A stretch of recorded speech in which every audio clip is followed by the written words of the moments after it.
বিসমিল্লাহির রহমানির রহিম। দর্শক শ্রোতা, আমাদের দেশে বর্তমানে যেই একটা উদ্বেগজনক পরিস্থিতি সৃষ্টি করার জন্য চেষ্টা করতেছে, সীমান্তের ওপার থেকে বয়ান নিয়ে, নির্দেশনা নিয়ে, উস্কানি নিয়ে আমাদের দেশে আমাদের সরকারকে, এই নির্বাচিত সরকার তারেক রহমানের সরকারকে সমস্যাগ্রস্ত করার জন্য এবং তাদের যে টেক অফ, এই যে মনে করেন কয়েক মাস গেল, এর ভিতরে ফেব্রুয়ারি পরে মার্চ, এপ্রিল, মে, জুন, জুলাই, এই যে কয়েক মাস গেল, এর ভিতরে পরিস্থিতি তারা বুঝতে পারছে।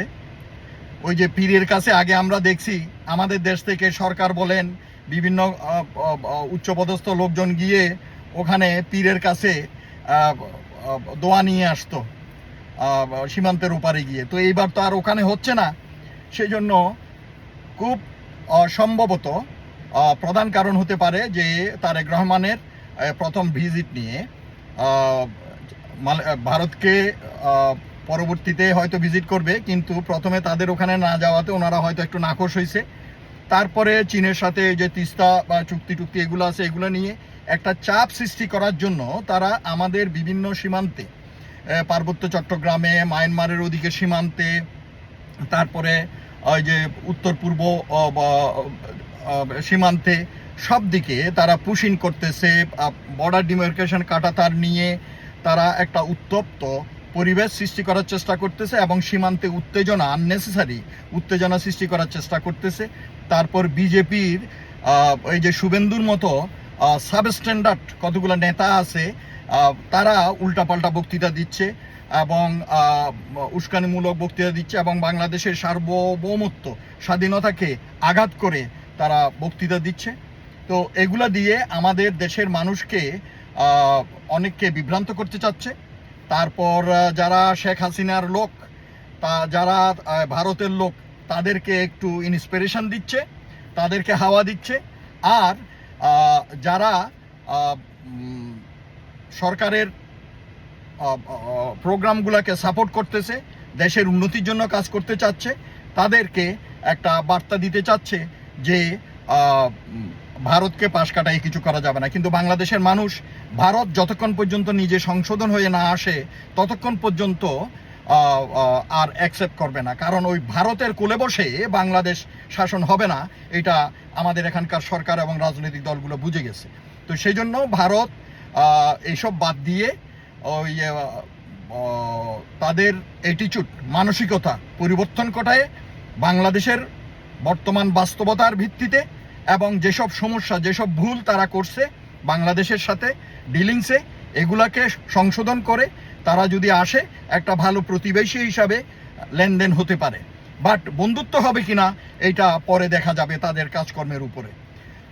তো সেই জন্য আমাদের দেশের ভিতরে বর্তমানে কিছু ঘটনার মাধ্যমে একটা এই যে সংখ্যালঘু সম্প্রদায়ের উপরে মিথ্যা তথ্য প্রচার করতেছে।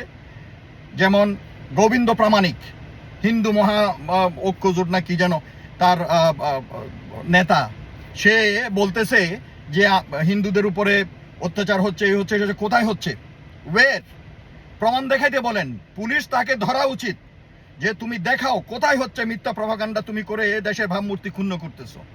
বাংলাদেশে হিন্দু তথা সংখ্যালঘুরা যেরকম সুরক্ষিত আছে, এটা পাশের দেশ ভারতে আছে? আপনারা বলেন। এই আমি যারা সংখ্যালঘু সম্প্রদায় তাদেরকে জিজ্ঞেস করি, হিন্দু সম্প্রদায়কে জিজ্ঞেস করি, আপনারা বলেন ভারতে মুসলমানরা, সংখ্যালঘু যারা, তারা কি সুরক্ষিত আছে? নাই। আর আপনারা এখানে শান্তিতে বসবাস করতে পারতেছেন, শান্তিতে ভোগ করতে পারতেছেন, চাকরি করতেছেন, শান্তিতে সরকারি ভাতা নিচ্ছেন, শান্তিতে আপনারা পূজা পার্বণ করতে পারতেছেন। এরপরও কেন আপনারা, আপনাদের ভিতরে কিছু বেঈমান ভারতের টাকা খেয়ে দেশে আপনাদেরকে পুঁজি করে মিথ্যা কথা বলে, মিথ্যা প্রপাগান্ডা করে আপনাদের নাম দিয়ে ভারতের পক্ষে কাজ করতেছে এবং দেশে অশান্তি সৃষ্টি করার চেষ্টা করতেছে, তো আমি হিন্দু সম্প্রদায়ের প্রতি অনুরোধ থাকবে, আপনারা তাদেরকে না বলুন এবং তাদেরকে প্রতিরোধ করুন। দ্বিতীয় হচ্ছে, এই রাম মূর্তির দিয়ে একটা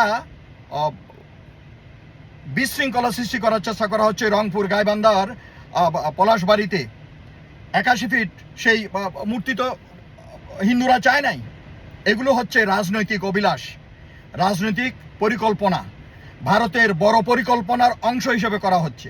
আমাদের দেশে কি মন্দির নাই? আমাদের দেশে প্রতি গ্রামে গ্রামে মন্দির আছে, মন্দিরের ভিতরে অসংখ্য মূর্তি আছে। হিন্দুরা নিশ্চিন্তে পূজা করতেছে না? করতেছে।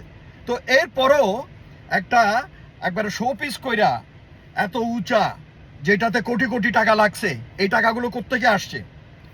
ওই হরিনাথকে জিজ্ঞেস করা উচিত। হরিনাথ এগুলোর উত্তর দিতে হবে, সরকার তাকে ধরতে হবে। এবং এইটার সাথে ভারতের কানেকশনটা কি? ভারতের উপ হাই কমিশনার আইসা এটা উদ্বোধন করছে। তো একই ধরনের বাইরে এইভাবে প্রদর্শনীতে মূর্তি না রাখা, যেটা আমাদের দেশের সংখ্যা গুরু যেই মুসলমান, সংখ্যাগরিষ্ঠ মুসলমানদের ধর্মীয় মূল্যবোধে অনুভূতিতে যেন আঘাত করা না হয়, সেই জন্য এটা বাইরে করতে মানা করা হচ্ছে। তো বাইরে না করলে তো হয়, তো কাজে এবার জিদাজিদি কেন করা হচ্ছে? এগুলো ইচ্ছা করে মুসলমান হিন্দুদের ভিতরে একটা অশান্তি সৃষ্টি করার চেষ্টা করা হচ্ছে। এবং এগুলো আমি আপনাদের সবাইকে বলতে চাই, ভারতের বড় পরিকল্পনার একটা পরিকল্পনা। সবাই বাংলাদেশিকে ঐক্যবদ্ধ থাকতে হবে। কিন্তু আমি একটা সতর্কবার্তা সবাইকে দিতে চাই যে আপনারা বুঝতে হবে, ভারতের গোয়েন্দা সংস্থা চাচ্ছে, এই যে অ্যাডভোকেট চৈতালি কি মন্তব্য করলো, সে মন্তব্য করলো আমাদের স্বাধীনতা সার্বভৌমত্বের বিরুদ্ধে। এ ধরনের বক্তব্য মেনে নেওয়া যায় না। সরকার এই ব্যাপারে ব্যবস্থা গ্রহণ করা উচিত। এটা আমাদের স্বাধীনতা সার্বভৌমত্বের প্রতি হুমকি। আমাদের দেশের একটা অংশকে আলাদা করে নেওয়ার যে হুমকি সে দিছে, আমরা তার ব্যাকগ্রাউন্ড জানি। তো সেই জন্য এগুলো সরকার এখনই নজর দেওয়া উচিত।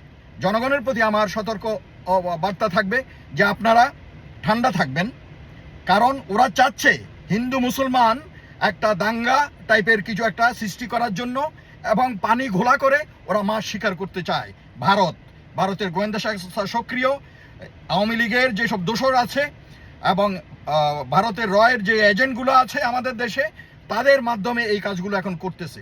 কাজেই এই সুশীল সাংবাদিক যারা এই ধরনের দেশবিরোধী কথাবার্তা বলে, তাদেরকে এখনই সময় চিহ্নিত করা এবং নির্মূল করা, আইনগত ব্যবস্থা নেওয়া। সরকার এটাকে হালকাভাবে নেওয়া উচিত না। সালাউদ্দিন সাহেব, স্বরাষ্ট্রমন্ত্রী, দিস ইজ ইয়োর কনসার্ন। এটা আপনার কনসার্ন হওয়া উচিত। আপনি অন্যান্য মন্ত্রণালয় নিয়ে বগডান না হয়ে আপনার মন্ত্রণালয়ের আন্ডারে যে কাজগুলো, internal law and situation improve করার জন্য আপনি এটার প্রতি আপনার গোয়েন্দা সংস্থাগুলোকে কাজে লাগান, নজরদারি বাড়ান এবং ইনভেস্টিগেশন করেন, এইগুলোকে নিয়ন্ত্রণ করেন, এগুলোকে আন্ডার কন্ট্রোল নেন। যারা দেশবিরোধী কার্যক্রম করতেছে, এই যে হরিনাথ, গোবিন্দ, চৈতালির মতো, তাদেরকে আইনের আওতায় আনতে হবে, জিজ্ঞাসাবাদ করতে হবে এবং এগুলো এখনই থামাতে হবে, না হলে আগুন ছড়িয়ে পড়তে পারে। সকলে ভালো থাকুন, ধৈর্য থাকুন, সতর্ক থাকুন, ঐক্যবদ্ধ থাকুন। আসসালামু আলাইকুম।